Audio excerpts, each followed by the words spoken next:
नमस्कार, exam happy by Jharkhand channel में आपका स्वागत है। तो दोस्तों जुड़ चुका हूं मैं यहां पर आपके लिए जेटेट यानी झारखंड शिक्षक पात्रता परीक्षा की तैयारी को लेकर के। तो आपको पता चले झारखंड में झारखंड शिक्षक पात्रता परीक्षा का विज्ञापन निकल चुका है, फॉर्म भी भराने लगे हैं और आप सभी यहां पर फॉर्म अवश्य भर लेंगे। और आपको बताते चले बाज़ार में बाज़ारू किताब भी बहुत सारे आ गए हैं और बहुत सारे चैनल भी आ गए। अब आपको यहाँ पर देखना है कि किससे और कहाँ तैयारी किया जाए, ठीक है।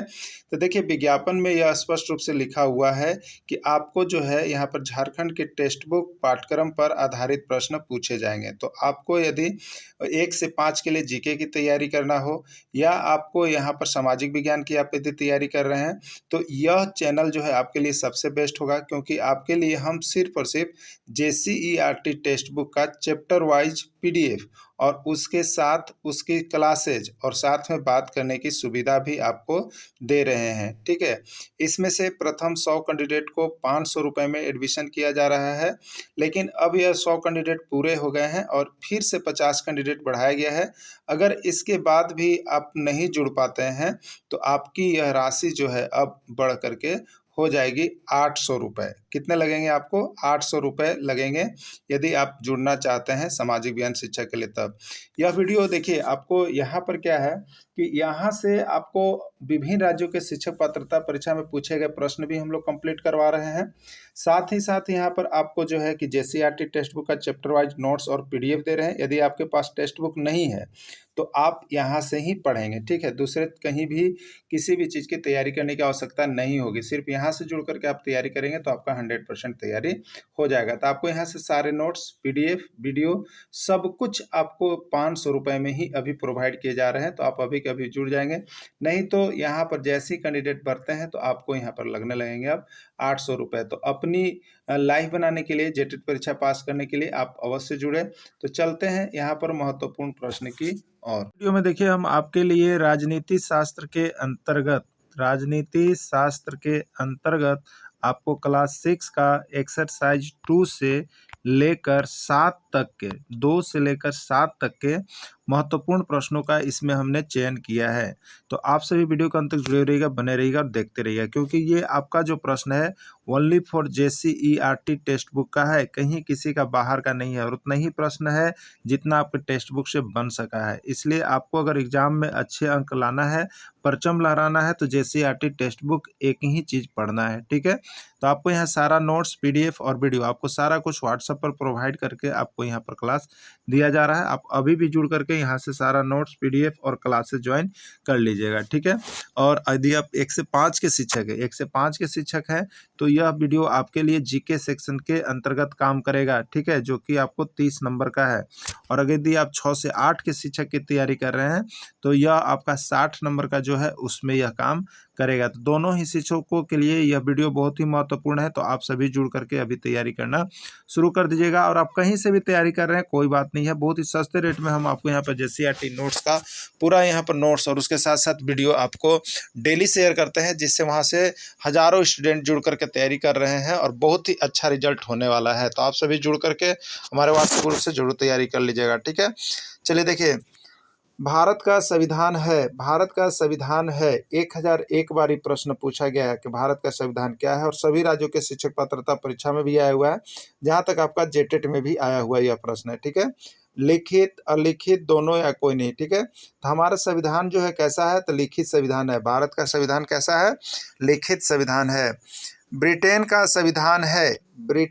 संविधान है या कौन सा संविधान है जो अलिखित है, ठीक है। ये प्रश्न पूछा गया था। ये प्रश्न अभी तक 101 बार आया हुआ प्रश्न है, जो कि आपका यहाँ पर शिक्षक पात्रता परीक्षा में भी पूछा गया है। यूपी टेट में आया है, बिहार टेट में आया है, CG टेट में आया है, तीनों टेट में ये प्रश्न आया हुआ है, ठीक है।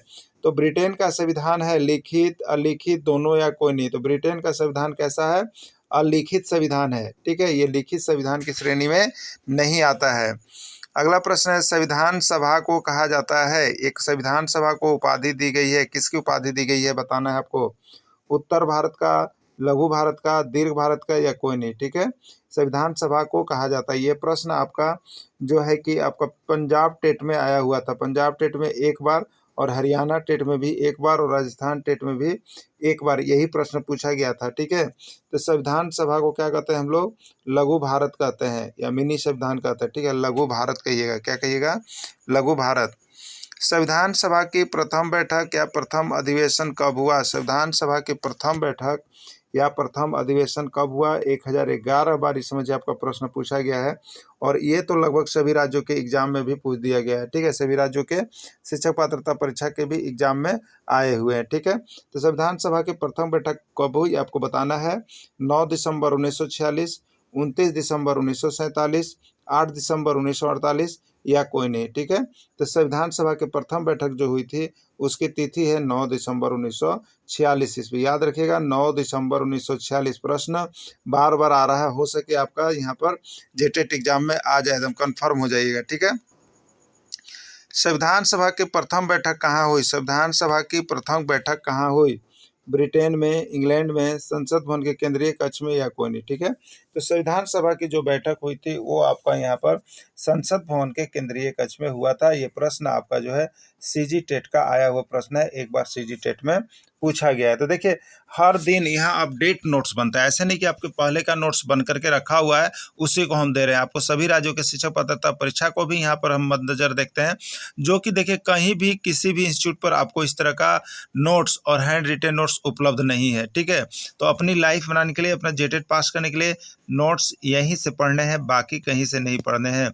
तो सभी को जिनको भी लगता है वो नोट्स के ही कीमत पर आपको यहाँ सारा क्लास भी मिल जा रहा है ग्रुप में और उसके साथ साथ बात करने की सुविधा है।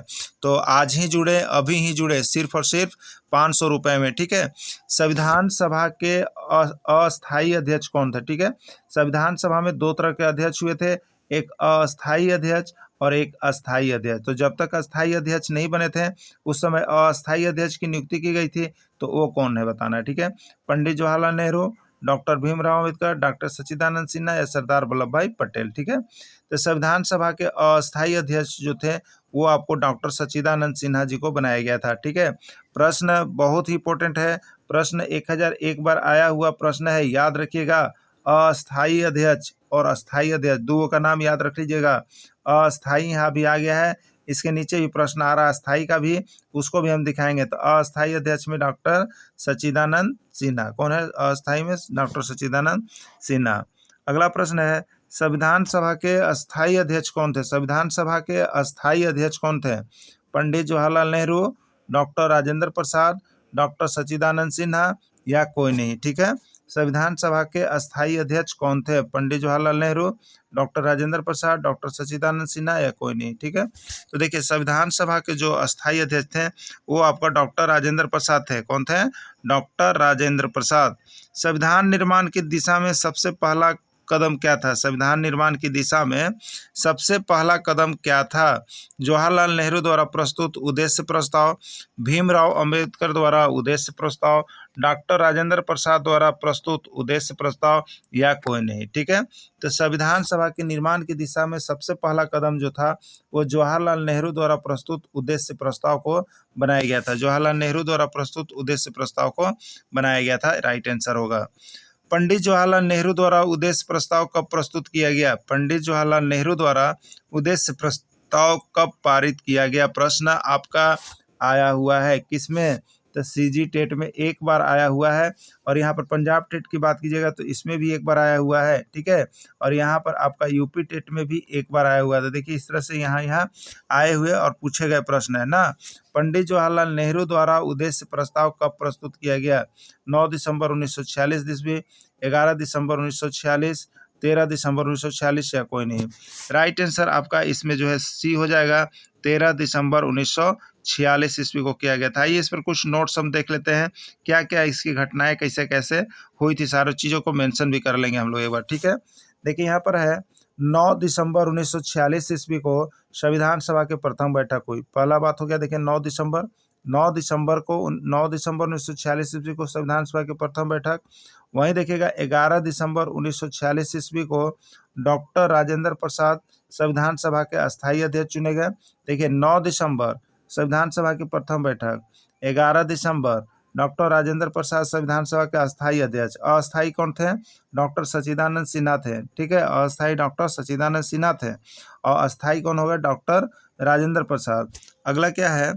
13 दिसंबर 1946 ईस्वी को 13 दिसंबर 1946 ईस्वी को पंडित जवाहरलाल नेहरू द्वारा उद्देश्य प्रस्ताव प्रस्तुत किया गया। ठीक है, 13 दिसंबर 1946 ईस्वी को पंडित जवाहरलाल नेहरू द्वारा उद्देश्य प्रस्ताव प्रस्तुत किया गया है। तो इस तरह से तीनों घटना को याद रखिएगा। 9 दिसंबर, 11 दिसंबर और 13 दिसंबर। क्लियर? 9 दिसंबर को क्या हो गया? संविधान सभा की प्रथम बैठक हुई। 11 दिसंबर को डॉक्टर राजेंद्र प्रसाद अस्थायी थे। 13 दिसंबर को पंडित जवाहरलाल नेहरू द्वारा उद्देश्य प्रस्ताव प्रस्तुत किया गया। ठीक है, 9, 11, 13 एकदम डेट को क्लियर कर लीजिएगा।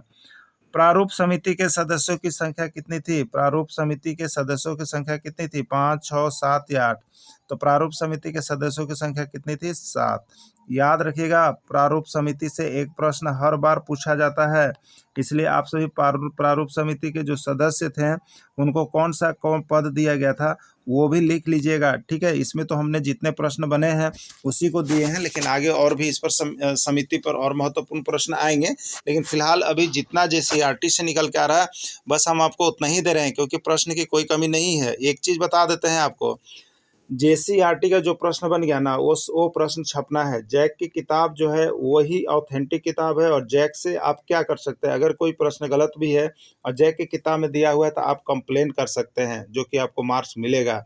इसलिए जैक की किताब का जो आंसर बना हुआ है उसको गलत भी है तो उसको आपको नोट्स में रखना है, क्योंकि जैक ने दिया है, हम आपत्ति दर्ज करने का मौका मिलेगा, उसमें हम आपत्ति दर्ज कर सकेंगे। ठीक है, तो ये सभी JCERT से है, ऑथेंटिक किताब से है, तो आप उतना ही चीज़ देख करके जाएंगे। ठीक है, यहीं से प्रश्न आपका छपेगा। तो अभी तक देखिए आपको बता देते, जो नहीं जुड़ पा रहे हैं, जो नहीं ले पा रहे हैं या कहीं कोचिंग ज्वाइन कर लिए हैं, तो जो जहाँ पढ़ रहे हैं वहीं पढ़ें, लेकिन एक बार तो नोट्स आप देख ही सकते हैं ना, यहाँ से सारा नोट्स और PDF परचेज करके पढ़ लीजिए, क्योंकि एकदम ऑथेंटिक प्रश्न बना हुआ है, प्रश्न कम है और यहाँ से आने की संभावना बहुत ही ज़्यादा है प्रश्न का एग्जाम में, क्योंकि हर बार अभी आप देखिएगा तो जैक की तरफ से आकलन लिया गया, बहुत ही मज़ेदार एकदम हैंड रिटन नोट्स भिड़ा। सहायक चार्ज में JCERT लिया गया, बहुत ही भिड़ा था। तो आप सभी भी यहाँ से लेकर के जरूर पढ़ लीजिएगा। अगला देखिएगा, प्रारूप समिति के अध्यक्ष कौन थे? प्रारूप समिति के अध्यक्ष कौन थे आपको बताना है। डॉक्टर राजेंद्र प्रसाद, पंडित जवाहरलाल नेहरू, डॉक्टर भीमराव अम्बेडकर या कोई नहीं। ठीक है, तो प्रारूप समिति का जो अध्यक्ष बनाए गए थे वो थे आपको डॉक्टर भीमराव अम्बेडकर को प्रारूप समिति का अध्यक्ष बनाया गया था। अगला है, संविधान सभा ने प्रारूप समिति की नियुक्ति कब की? संविधान सभा ने प्रारूप समिति की नियुक्ति कब की थी? 29 अगस्त 1945, 29 अगस्त 1946, 29 अगस्त 1947 या कोई नहीं। तो देखिए, संविधान सभा ने जो प्रारूप समिति की नियुक्ति की थी वो की थी 29 अगस्त 1947 ईस्वी को। 29 अगस्त 1947 ईस्वी को। भारतीय संविधान का जनक कहा जाता है, भारतीय संविधान का जनक कहा जाता है डॉक्टर भीमराव अम्बेडकर, डॉक्टर सच्चिदानंद सिन्हा, डॉक्टर राजेंद्र प्रसाद या कोई नहीं। ठीक है, प्रश्न 1011 बार, 1-2 बार की बात मत कीजिएगा, 1011 बार ही पूछा गया भारतीय संविधान का जनक। हो सके कि आपके भी एग्जाम में आ जाए, जब जौने एग्जाम में जाइएगा ना तो ये वाला प्रश्न दे देता है, एकदम याद रख लीजिएगा। ये प्रश्न एकदम उठा के पटक दे रहा है, इसलिए आप लोग इसको पहले से पटके हुए रहिएगा ना तो वहाँ पर उठ जाएगा। ठीक है, और आपसे आगे नहीं जा पाएगा। तो इसको एकदम देख लीजिएगा, भारतीय संविधान का जनक बहुत बार और सब राज्य के शिक्षक पात्रता परीक्षा में पूछ दिया गया, इसलिए हम नाम नहीं ले रहे हैं कि यहाँ पर आया हुआ है। ठीक है, चलिए अगला देखिएगा। तो इसका आंसर क्या है? डॉक्टर भीमराव अम्बेडकर। भारतीय संविधान को अंगीकृत स्वीकृत कब किया गया बताना है। 26 जनवरी 1950 ईस्वी, 26 नवंबर 1949 ईस्वी, 26 अक्टूबर 1950 ईस्वी या कोई नहीं। ठीक है, देखिए आप जब किताब में जाइएगा तो आप एक देखिएगा किताब में, जय का किताब में या कहीं भी प्रस्तावना पढ़ना रहता है। क्या रहता है? प्रस्तावना। ठीक है, तो उस प्रस्तावना के लास्ट में आइएगा तो लिखा हो रहेगा आज मिति मार्ग शुक्र सप्तमी एतद्वारा इस संविधान को यहाँ पर अंगीकृत अधिनियमित और 26 नवंबर 1949 ईस्वी को क्या बोला जाता है? 26 नवंबर 1949 ईस्वी को एतद द्वारा इस संविधान को अंगीकृत अधिनियमित और आत्मसमर्पित करते हैं बोलता है। ठीक है, तो यही तो है कि अंगीकृत कब किया गया, स्वीकृत कब किया गया, तो वो डेट है आपका 26 नवंबर 1949 ईस्वी। ठीक है, कौन है? 26 नवंबर 1949 ईस्वी को ये तो द्वारा इस संविधान को अंगीकृत, अधिनियमित और समर्पित करते हैं। ये भारतीय संविधान की प्रस्तावना देखिएगा मिलेगा, तो ये 26 नवंबर 1949 ईस्वी हो जाएगा। ठीक है, तो प्रस्तावना को भी देख लीजिएगा। भारत का संविधान लागू हुआ, भारत का संविधान लागू हुआ कब हुआ? 1001 बार प्रश्न, 1001 बार। देखिए कितना इंपॉर्टेंट प्रश्न निकल के आ रहा है क्लास 6 का, और JCERT से है। ठीक है, और एक्सरसाइज 2 से 7 तक का है, पूरा एकदम क्लियर लिखा हुआ। देखिए हमारा नोट्स में चैप्टर बाय चैप्टर हम आपको दे रहे हैं, कहीं भी ये नहीं है कि आपको बाहर का एक भी प्रश्न मिलेगा। इसके बाद तो प्रैक्टिस सेट भी आएगा। ठीक है, प्रैक्टिस सेट इसके बाद करवाया जाएगा, तो आप सभी यहीं से पढ़िएगा। देखिए कहीं भी आप जुड़ गए हैं कोई मतलब नहीं है, नोट्स तो JCERT का ही ऑथेंटिक पढ़ना चाहिए ना, क्योंकि सिलेबस में तो स्पष्ट कर दिया गया है ना कि JCERT किताब से पूछेगा। तो आप बाहर से प्रश्नों को ज़्यादा देखने का कोशिश मत कीजिए, क्योंकि प्रश्न की संख्या इतनी ज़्यादा है कि आपको पास बहुत कम पड़ेगा और बहुत कम समय है, इसलिए ऑथेंटिक चीज़ को देख के जाइए। 500 प्रश्न अगर आप पढ़ते हैं तो यहीं से 10 प्रश्न आ जाएगा, और वहाँ 5000 प्रश्न पढ़िएगा तो वहाँ से एक प्रश्न हो सकता है, लेकिन 500वां वाला देख लीजिएगा। ठीक है, तो भारतीय संविधान कब लागू किया गया? 26 नवंबर 1949, 26 जनवरी 1950, 26 नवंबर 1949। ठीक है, तो भारत का संविधान जो लागू हुआ था वो हमको 26 जनवरी 1950 ईस्वी को लागू किया गया था, जिसके एवज में हम लोग क्या मनाते हैं? गणतंत्र दिवस, रिपब्लिक डे हम लोग मनाते हैं। ठीक है, भारतीय संविधान का निर्माण होने में कितना समय लगा? भारतीय संविधान का निर्माण होने में कितना समय लगा? 1011 बार प्रश्न पूछा गया है, हो सके कि आपके एग्जाम में भी आ जाए। ठीक है, और ये यूपी टेट में 3 बार, बिहार टेट में 1 बार, CG टेट में 1 बार पूछा गया है। 2 वर्ष 11 महीना 18 दिन, 2 वर्ष 10 महीना 15 दिन, 3 वर्ष या कोई नहीं। ठीक है, तो भारतीय संविधान का निर्माण होने में जो समय लगा है वो है आपका 2 वर्ष 11 महीना 18 दिन। ठीक है, 2 वर्ष 11 महीना 18 दिन यही लगा था। देश का संवैधानिक प्रधान होता है, देश का संवैधानिक प्रधान होता है, कौन होता है आपको बताना है? राष्ट्रपति, प्रधानमंत्री, उपराष्ट्रपति या कोई नहीं। ठीक है, देश का संवैधानिक प्रधान कौन होता है? राइट आंसर इसका हो जाएगा राष्ट्रपति, और यह यूपी टेट में 1 बार, CG में 1 बार, पंजाब में 1 बार, हरियाणा में 1 बार, चारों जगह ये पूछा है देश का संवैधानिक प्रधान। ठीक है, तो आपका भी पारी हो सकता है, आप सभी देख के जाइएगा। देश के प्रथम राष्ट्रपति थे, देश के प्रथम राष्ट्रपति थे पंडित जवाहरलाल नेहरू, डॉक्टर राजेंद्र प्रसाद, डॉक्टर सच्चिदानंद सिन्हा या कोई नहीं। ठीक है, तो देश के प्रथम राष्ट्रपति कौन होगा? डॉक्टर राजेंद्र प्रसाद। ठीक है, डॉक्टर राजेंद्र प्रसाद प्रथम राष्ट्रपति थे यहाँ पर। देश के प्रथम प्रधानमंत्री बने, देश के प्रथम प्रधानमंत्री कौन बने? ये भी प्रश्न 1001 बार पूछा गया है, आपके भी एग्जाम में आ सकते हैं, और यह यूपी टेट में 1 बार और CG टेट में 1 बार और पंजाब टेट में 1 बार, तीनों में 1 बार पूछा है अभी तक। ठीक है, देश के प्रथम प्रधानमंत्री कौन थे? पंडित जवाहरलाल नेहरू, डॉक्टर सच्चिदानंद सिन्हा, डॉक्टर राजेंद्र प्रसाद या कोई नहीं। ठीक है, तो देश के प्रथम प्रधानमंत्री जो हो गए वो आपके थे पंडित जवाहरलाल नेहरू। ठीक है, और राष्ट्रपति कौन थे? डॉक्टर राजेंद्र प्रसाद। अगला, मरांग गोमके के नाम से किसको जाना जाता है बताना है आपको। देखिए यहाँ पर बाबू राम नारायण सिंह, जयपाल सिंह मुंडा, बिरसा मुंडा या आपको कोई नहीं। ठीक है, तो मरांग गोमके के नाम से जो जाना जाता है वो जयपाल सिंह मुंडा को जाना जाता है, और ये झारखंड के JSSC एग्जाम में अभी तक जो है 11 बार पूछा है। झारखंड के एग्जाम में 11 बार पूछा है, समझिए कितना इंपॉर्टेंट है मरांग गोमके। तो मरांग गोमके के नाम से किसको जाना जाता है? जयपाल सिंह मुंडा को जाना जाता है, याद रखिएगा। देखिएगा यहाँ पर नोट बनाया गया है आपके लिए। 1928 ईस्वी में एमस्टर्स ओलंपिक जीते थे, कौन? मरांग गोमके के नाम से जयपाल सिंह मुंडा। 1950 ईस्वी में झारखंड पार्टी का गठन किया था, कौन? मरांग गोमके ना, इसीलिए इनको मरांग गोमके के नाम से जाना जाता है। किसको? जयपाल सिंह मुंडा को। छोटा नागपुर का केसरी के नाम से किसको जाना जाता है? छोटा नागपुर का केसरी के नाम से किसको जाना जाता है? याद रखिएगा छोटा नागपुर। देखिए इसीलिए क्या होता है ना, आपको JCERT किताब पढ़ना पड़ता है, यही सब रीजन से। JCERT क्या होता है, तो हर किताब के नीचे, हर चैप्टर के नीचे आप देखिएगा यहाँ पर झारखंड का जिक्र कर दिया जाता है। ऐसा प्रश्न कहाँ मिलेगा? कहीं मिलेगा नहीं ना मिलेगा।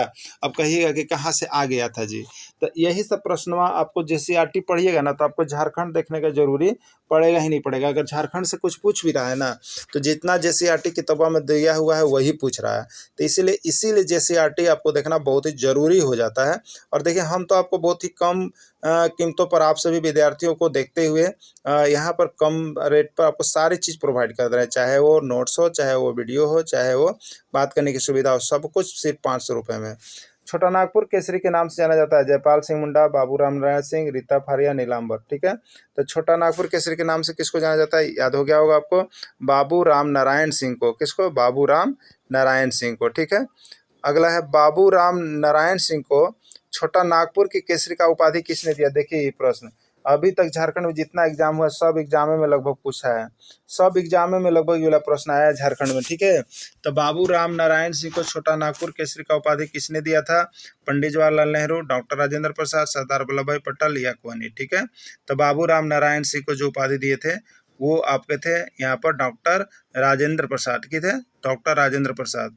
सरकार के कितने अंग है आपको बताना, सरकार के कितने अंग है, 1, 2, 3 या 4। ठीक है, तो सरकार के जो अंग है वो आपके हैं 3। सरकार के कितने अंग हैं, 3 है।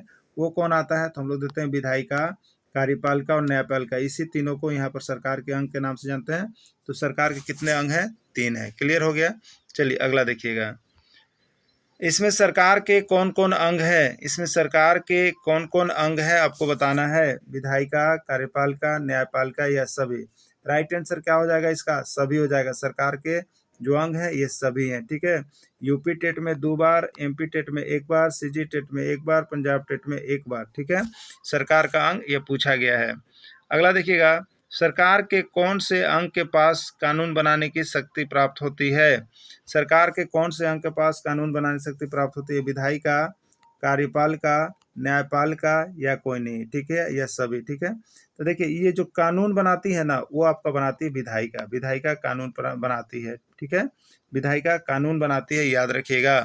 अगला है, विधायिका के अंतर्गत आता है, विधायिका के अंतर्गत कौन कौन आते हैं, संसद भवन, विधानमंडल, ए और बी दोनों कोई नहीं। तो विधायिका के अंतर्गत संसद भवन भी आता है, विधानमंडल भी आता है, यानी इसका राइट आंसर सी होगा, ए और बी दोनों हो जाएगा। क्लियर। चलिए अगला देखिएगा, विधायिका द्वारा बनाए गए कानून और नीतियों को लागू करने की जिम्मेवारी किनका होता है। जब विधायिका द्वारा कानून बनाया गया है तो उनकी नीति को लागू करने की जिम्मेवारी किनको होगी, विधायिका को, कार्यपालिका को, न्यायपालिका को या किसी को नहीं। ठीक है, तो ये देखिए आपका जो जिम्मेवारी होगा वो आपका कार्यपालिका का होगा कि उनका नियम जो आया उसको लागू करवाएं, तो ये कार्यपालिका में चला जाएगा। सरकार की प्रशासनिक इकाई है, सरकार की प्रशासनिक इकाई है विधायिका, कार्यपालिका, न्यायपालिका या कोई नहीं। ठीक है, सरकार की प्रशासनिक इकाई जो होती है वो आपका माना जाता है कार्यपालिका को। ठीक है, किसको माना जाता है, कार्यपालिका को। कार्यपालिका के अंतर्गत आते हैं, कार्यपालिका के अंतर्गत आते हैं राष्ट्रपति, प्रधानमंत्री, राज्यपाल, मुख्यमंत्री या सभी। राइट आंसर इसका हो जाएगा सभी। ठीक है, देखिए कानून का पालन नहीं करने सजा देने का कार्य कौन करता है, कानून का पालन नहीं करने पर सजा देने का कार्य कौन करता है, विधायिका, कार्यपालिका, न्यायपालिका। राइट आंसर इसका सी हो जाएगा, न्यायपालिका। क्योंकि देखिए विधायिका क्या की, कानून बनाई, कार्यपालिका क्या की, उसको लागू करवाई, और लागू करने वाले को नहीं मानेगा तो उसका न्याय कौन दिलाएगा, न्यायपालिका दिलाएगा। तो ये न्यायपालिका हो जाएगा। न्यायपालिका का अंग है सर्वोच्च न्यायालय, उच्च न्यायालय, जिला न्यायालय या सभी। तो न्यायपालिका का जो अंग है सर्वोच्च न्यायालय भी है, उच्च न्यायालय भी है, जिला न्यायालय भी है, यानी इसका राइट आंसर सभी हो जाएगा। बहुत ही, ये देखिए प्रश्न 1001 बार ही पूछा गया है न्यायपालिका का अंग, एकदम याद रख लीजिएगा। प्रश्न छप रहा है तो यहीं से छप रहा है, एकदम क्लियर। तो अभी तक छपा भी है, आबरी भी छपेगा, बस देख लेना है आपको। कानून की रक्षा कौन करता है, विधायिका, कार्यपालिका, न्यायपालिका या कोई नहीं। ठीक है, तो कानून की रक्षा करने का काम किसका है, न्यायपालिका का है। किसका है, न्यायपालिका का है।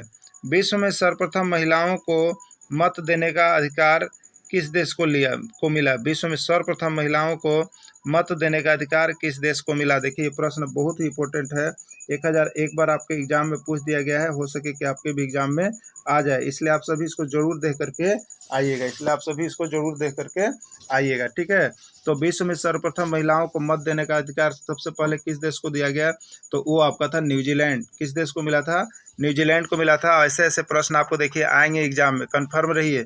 और आपको लगेगा कि प्रश्न आया कहाँ से था, तो आया कहीं से नहीं था, आया जेसीईआरटी से था। और आप तैयारी कहाँ कर रहे थे, बहुत ही बड़े बड़े कोचिंग इंस्टीट्यूट में कर रहे थे, वहाँ कुछ नहीं मिला। और ज़्यादा ज़्यादा परीक्षा पैसा दे करके ही पढ़ा आदमी और अंक भी कम आया, देखते रह गए। तो इसलिए कम प्रश्न को पढ़िए, सेलेक्टेड प्रश्न को पढ़िए और अच्छा मार्क्स ला करके जेटेट को पास कीजिए। ठीक है, चलिए अगला देखिएगा। अमेरिका में औरतों को वोट देने का अधिकार कब मिला? अमेरिका में औरतों को वोट देने का अधिकार कब मिला? 1920 ईस्वी, 1921 ईस्वी, 1922 ईस्वी या 1928 ईस्वी। ठीक है, तो अमेरिका में औरतों को वोट देने का अधिकार जो है आपको 1920 ईस्वी में मिला था। प्रश्न 111 बार पूछा गया है। और यहाँ पर टेट में देखिएगा तो पंजाब टेट में 1 बार आया, राजस्थान टेट में 1 बार आया, यूपी टेट में 2 बार आया, बिहार टेट में 1 बार आया। ठीक है, ये प्रश्न आया हुआ है और बहुत ही इंपॉर्टेंट प्रश्न है, आप सभी देख के जाइएगा। अगला प्रश्न है, इंग्लैंड में औरतों को वोट देने का अधिकार कब मिला? 1920, 1922, 1928 या कब मिला? ठीक है, राइट आंसर का डी है 1928। पहले कहाँ मिला? तो पहले आपको मिला यहाँ पर देखिए अमेरिका में। कब मिला? 1920 में। उसके बाद कहाँ मिला? इंग्लैंड में मिला। इंग्लैंड में कब मिला? 1928 में। ठीक है, चलिए अगला देखिएगा। राजतंत्रीय सरकार में निर्णय किसके हाथ में होता है? ठीक है, तो राजतंत्रीय सरकार में निर्णय जो होता है वो यहाँ पर राजतंत्रीय सरकार और प्रजातंत्रीय सरकार होता है। ठीक है, तो राजतंत्रीय सरकार में राजा रानी निर्णय लेते हैं, राजा रानी। और प्रजातंत्रीय सरकार में प्रजा यानी जनता मुख्य होती है, जनता भाग लेती है। ठीक है, तो राजतंत्रीय सरकार में राजा रानी भाग लेते हैं ना। अगला देखिएगा, विश्व का सबसे बड़ा लोकतांत्रिक देश है अमेरिका, भारत, ब्राजील या कोई नहीं? विश्व का सबसे बड़ा लोकतांत्रिक देश कौन है? क्लियर, विश्व का सबसे बड़ा लोकतांत्रिक देश है यहाँ पर देखिएगा आपका जो है भारत। कौन है? भारत। बहुत बार आया हुआ प्रश्न है, आपका याद रखिएगा भारत का ना, क्लियर रखिएगा। विश्व का सबसे बड़ा लोकतांत्रिक देश भारत। 1001 बार ये प्रश्न पूछा गया है, 1-2 बार की बात दिमाग से निकाल दीजिएगा आप लोग। 1001 बार पूछा गया है और सभी राज्यों के टेट में पूछा गया है और यहाँ पर झारखंड टेट में भी पूछा गया है, इसमें भी पूछ दिया है। ठीक है, हो सके कि फिर से रिपीट हो जाए तो आप सभी जरूर देख करके जाइएगा।